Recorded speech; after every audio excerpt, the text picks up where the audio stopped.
Namaste. I and you bow. Hopefully not to each other, right? The Yoga Sutras of Patanjali, translated by James Haughton Woods.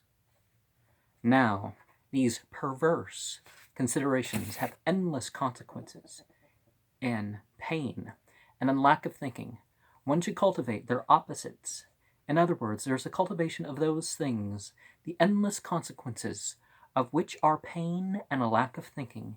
And to continue, he who commits an injury first of all reduces the strength of the victim, then causes him pain by falling upon him with a knife or something of the kind, and afterwards even deprives him of life.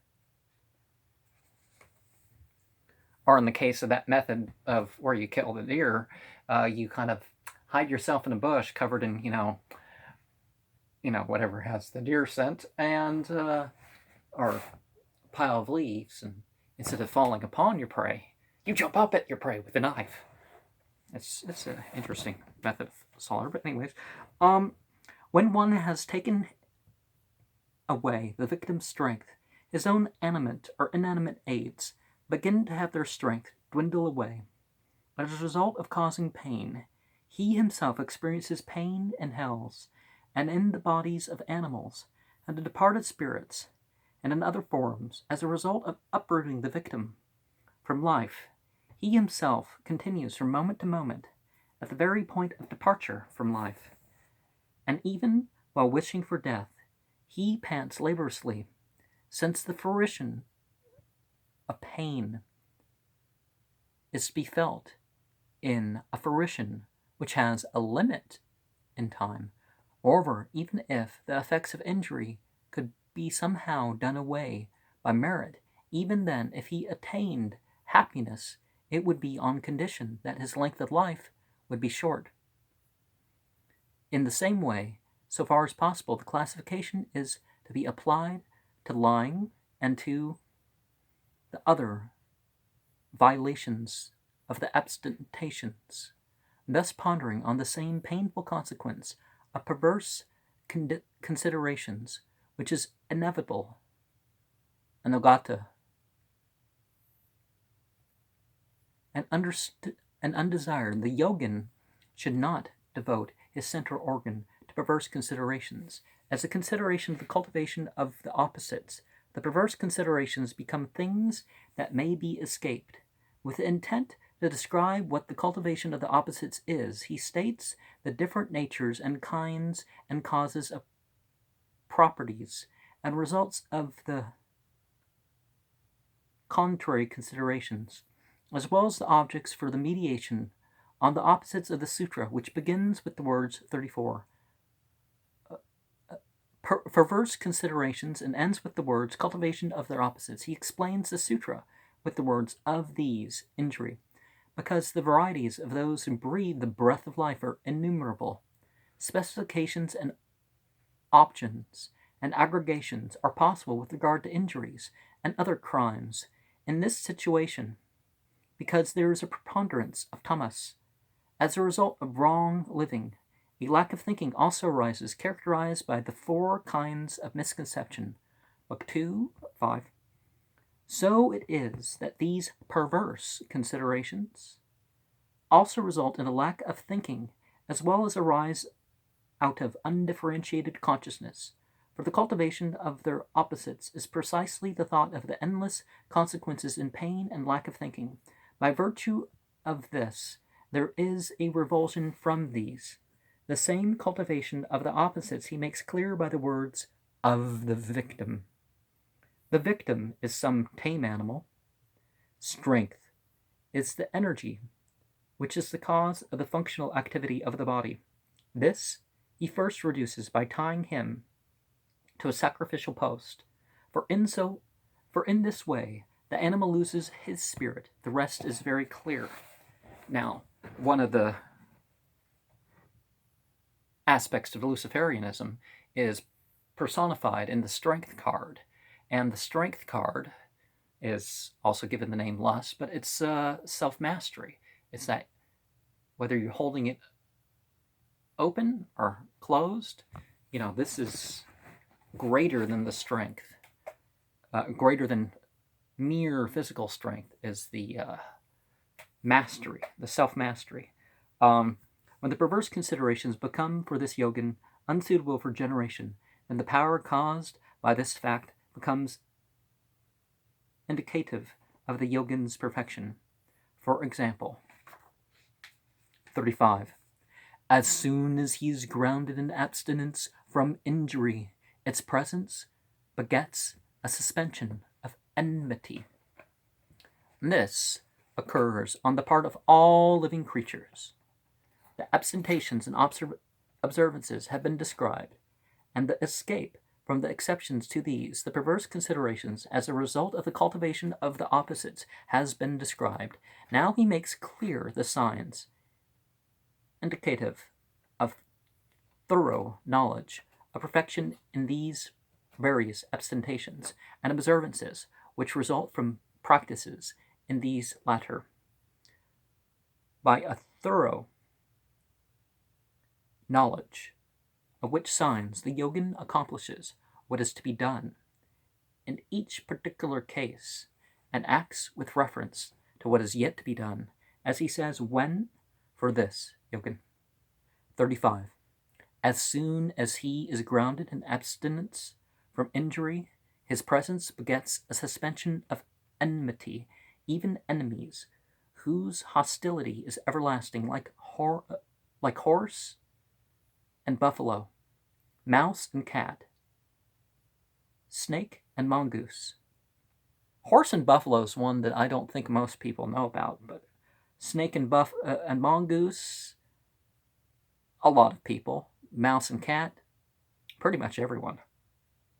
In the presence of the exalted yogin who is grounded in abstinence from injury, conform themselves to his mind stuff and arouses altogether their hostility. 36. As soon as he is grounded in abstinence from falsehood, actions and consequences depend upon him. If the yogin says to a man, be thou right living, the man becomes right living. Well, if he chooses to, right? If he expresses the wish, attain thou heaven, the man attains heaven. When he says, Vak, what he says, Vak, comes true. I saw that there was a video to be posted, something about speaking, every word is a spell and that sort of thing, but we're not quite going that direction with that, are we? 35. As soon as he is grounded in abstinence from falsehood, actions and consequences have their residence. Actions mean right living and wrong living, and consequences of these are such things as heaven and hell. Dependence upon the sense, that these same depend upon him, having dependence upon him, is the abstract state of this dependence. Since such a thing happens in the case of the exalted one's speech, the comment says that the actions depend upon him by saying right living. He says the consequences depend upon him by saying heaven. Comes true signifies that it is not prevented. And remember, we are a nexion for our own actions, for the will of God or spirits or whatnot to have their physical manifestation. And so, what are we going to choose?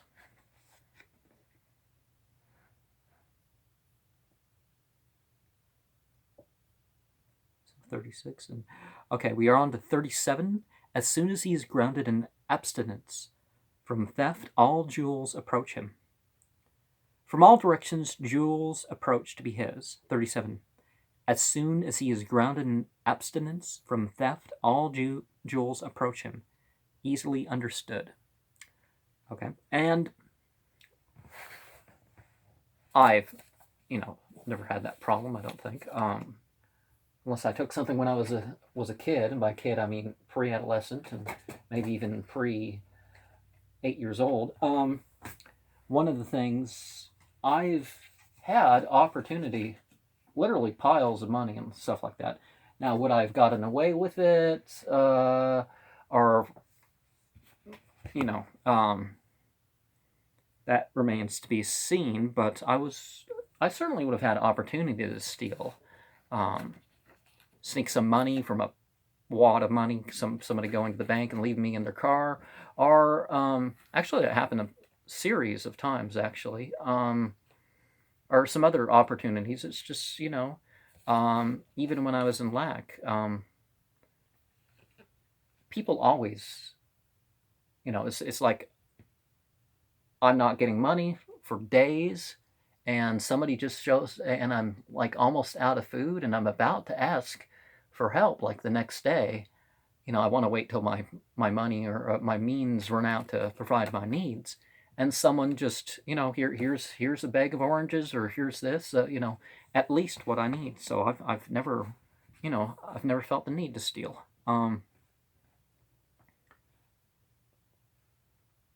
Or it seemed, and of course it seemed that the consequences were not worth it. Because potential consequences for the smallest crimes in America can be very, very serious. You can be killed, or in a long-term or short-term way, for those very things. Okay,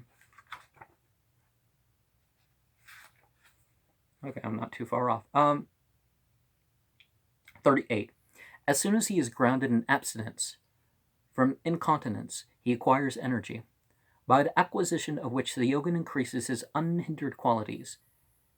And when he is perfected, he is able to transfer his thinking to his pupils. 38. As soon as he is grounded in abstinence from incontinence, he acquires energy. Energy, that is power.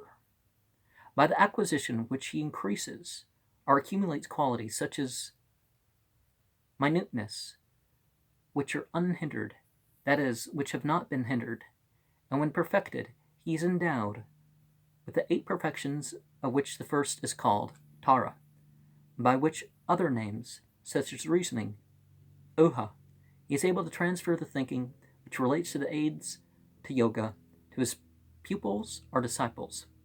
One of the things that occurs is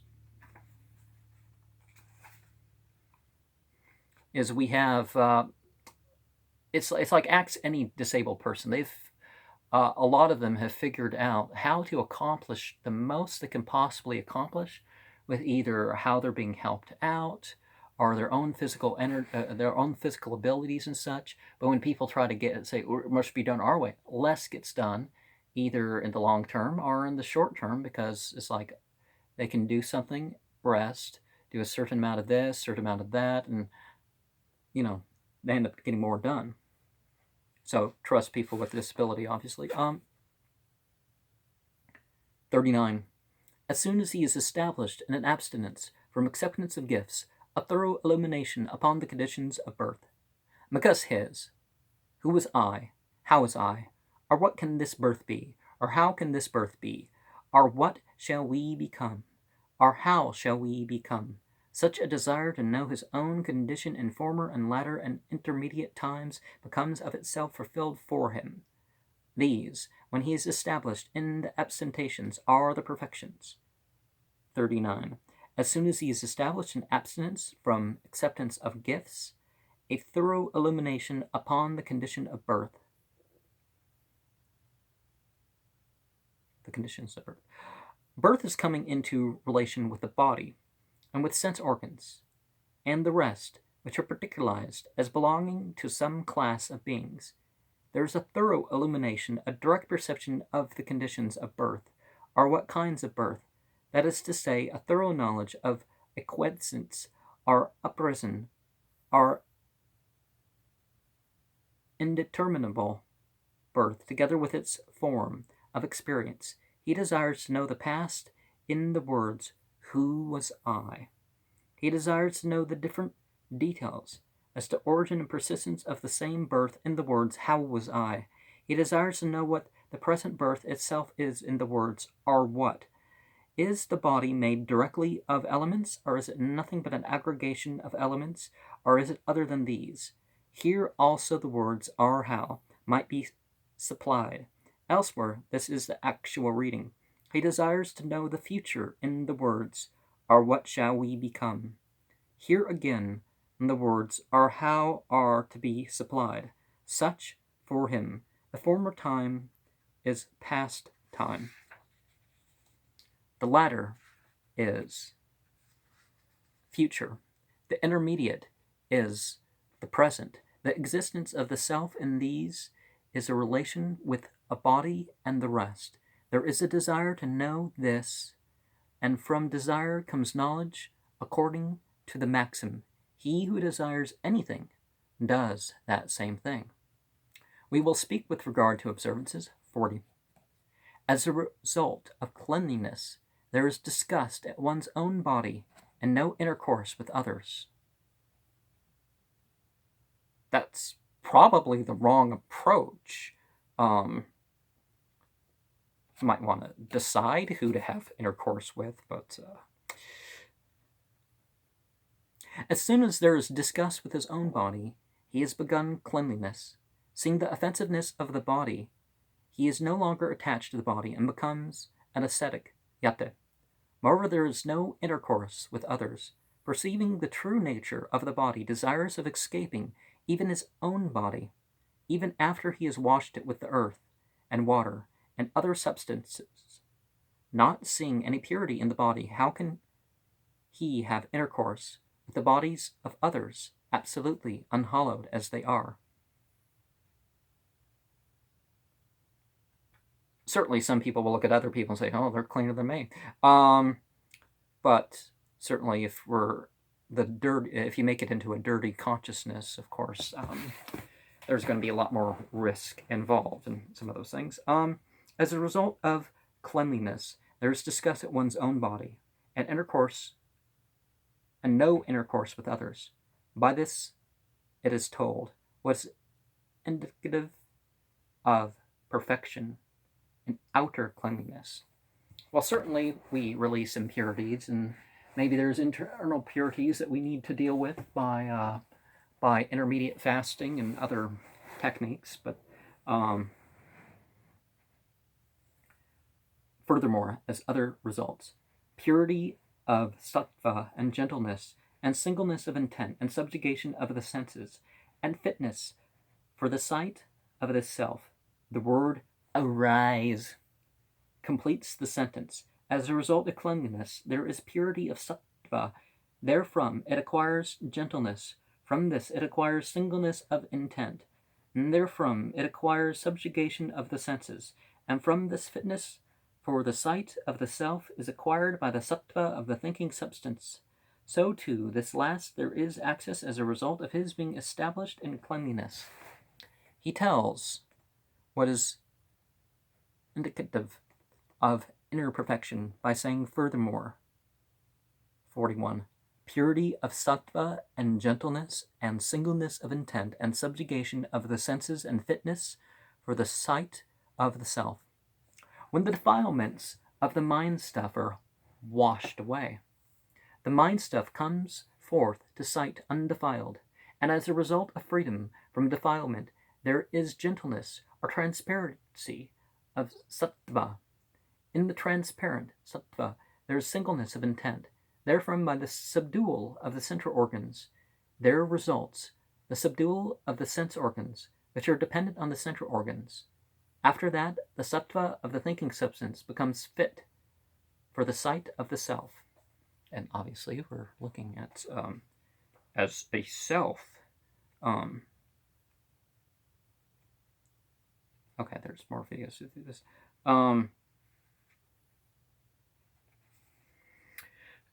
As a self, one of our things that we're trying to do is purity, but not obsessive compulsive. You wash up, you get your ablutions, and and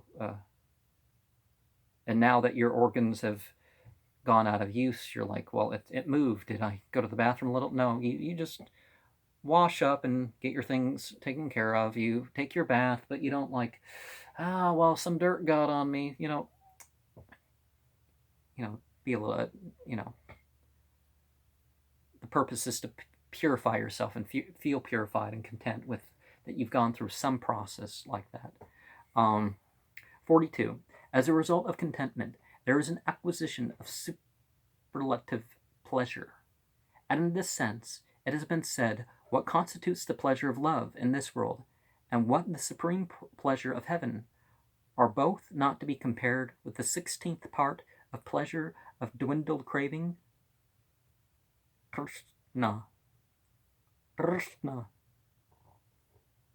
Oh, it's kind of like Krishna, but with a T, right? Instead of Krishna, it's Krishna. 42. As a result of contentment, there is an acquisition, a superlative pleasure, superlative that is beyond which nothing more excellent exists, as was said by Haughton when he conferred youth upon his father Peru, the wise man casting entirely away that craving which is hard for the strong-willed to cast off, and which even in the aged ages not, is filled quite full with pleasure and nothing else. The same he shows by the words beginning what constitutes the pleasure of love. 43. Perfection in the body and in the organs after impurity has dwindled as a result of self-castigation. Or perhaps, well, that's one technique. There's certainly the awareness and the indulgence in what you should do with the body rather than just quitting of what you shouldn't do. Self-castigation in the very act of completing itself destroys the defilement from the covering of impurity.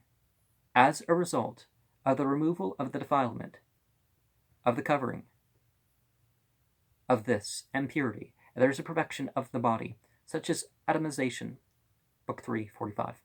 Likewise, perfection of the organs, such as hearing and seeing at a distance, that is telepathy. He tells what is indicative of perfection of self-castigation. 43. Perfection is in the body and in the organs after impurity has dwindled as a result of self-castigation.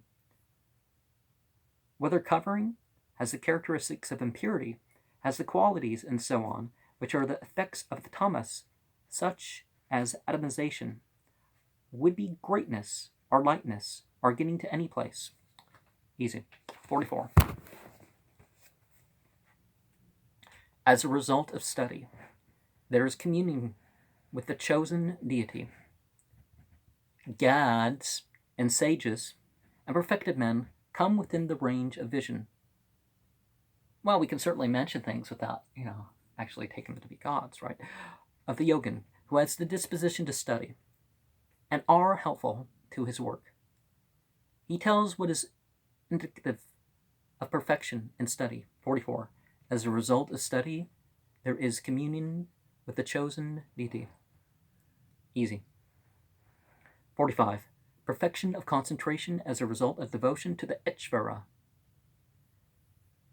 One whose whole nature is surrendered to the Ishvara has perfection of concentration, by which concentration he knows as the thing really is, avitatham, all that he desires to know, in other places and in other bodies and in other times. Thereafter his insight sees into things as they are. Yath abhutam. 45.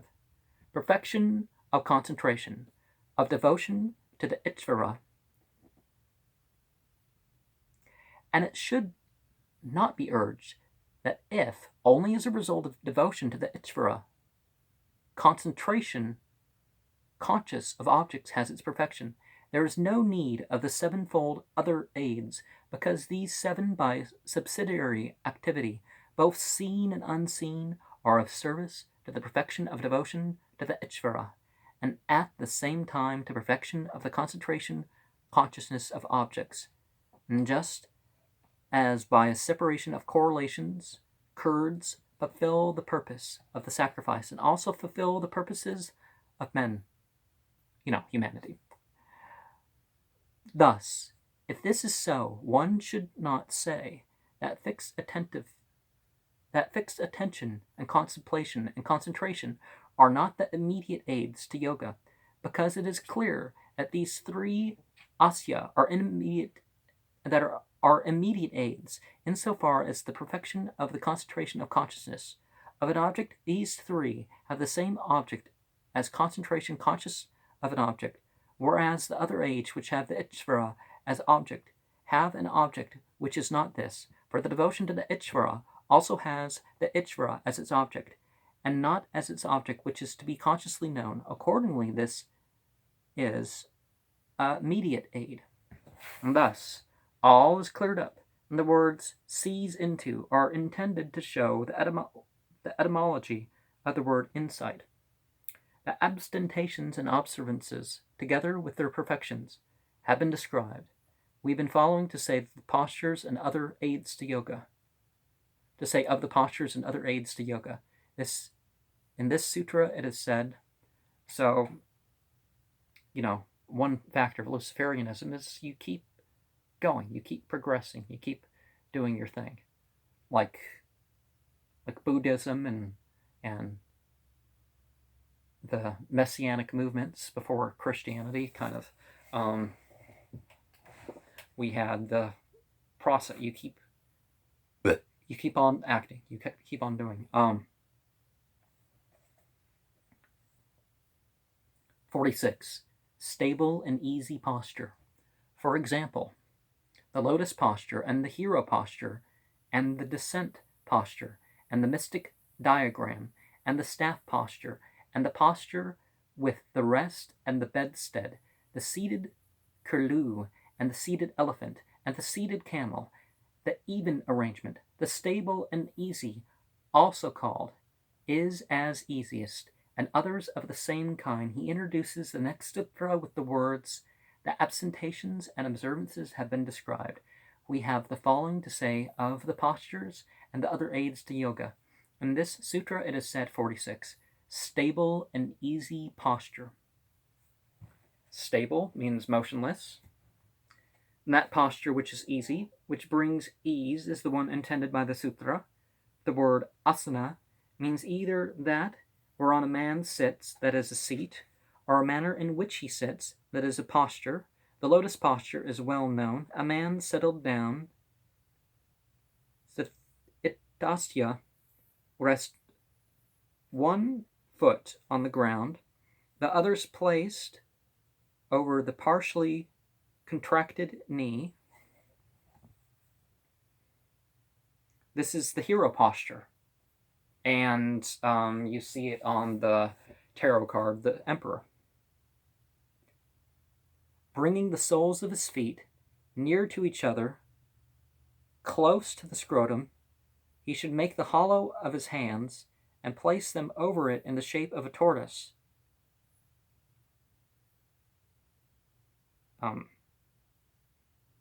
Why? This is the descent posture. Well, maybe form a hexagram would be a better.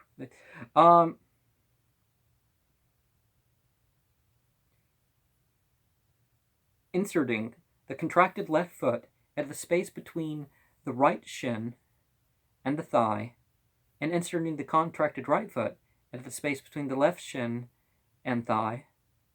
That is the mystic diagram.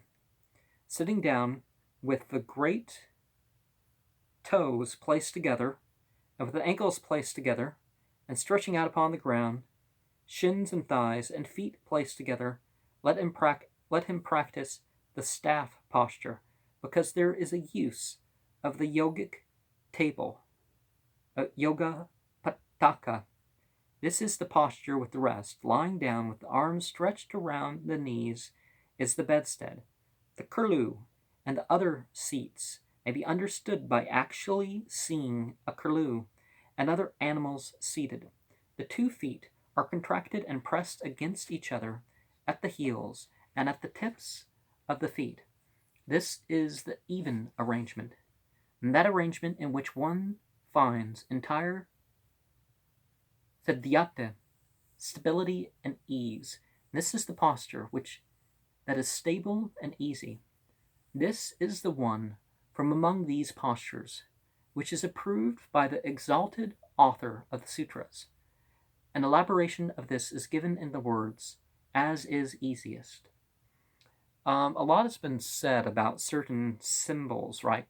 And we need to look at symbolic elements and realize that they mean different things to different people, and people may have different intentions, even with whatever meanings those are. So don't automatically say, oh, he's in this posture, he's this. Now, there are certain postures, like, for example, in the Islamic world, I'm going to point a couple, is that we don't, interlace our fingers like this. Of course, you're sort of like and you don't lay on your left side with your head propped up. That's another posture that people don't take. 47. By relaxation of effort, or by a mental state of balance with reference to ananta, a posture results. With the words, the sentence is completed. With these words, the sentence is completed. When efforts cease, the posture is completed, so that there is no agitation of the body, or the mind stuff comes into a balanced state with reference to ananta, and produces the posture. Having stated what the postures are, he tells what are the means of attaining them. 47. By relaxation or effort, or by a mental state of balance with reference to ananta. A natural effort sustaining the body is not the cause of this kind of posture, which is to be taught as an aid to yoga, for if its cause were such, the preaching of it would be purposeless, in that it could be naturally perfected. Therefore, this natural effort does not accomplish the kind of posture which is to be taught and is contrary to it. For in so far as this natural posture is the cause of an arbitrary chosen posture, it is the destroyer of the specific kind of posture. Consequently, a man practicing the specific posture as taught should resort to an effort which consists in the relaxation or the natural effort. Otherwise, the posture taught cannot be accomplished. Or with ananta, the chief of serpents, who upholds the globe of the earth upon his 1,000 very steadfast hoods. With him, the mind stuff comes into a balanced state and produces the posture. Let's look at that symbolically. 48. Therefore, he is unassailed by extremes. As a result of mastering the postures, he is not overcome by the extremes, by cold and heat, and by the other extremes. He tells what is indicative of complete mastery of postures by saying, 48. Thereafter, he is unassailed by extremes. The comment explains itself by mere reading. Posture is also described in the Vishnu Purana 6, 7, 89.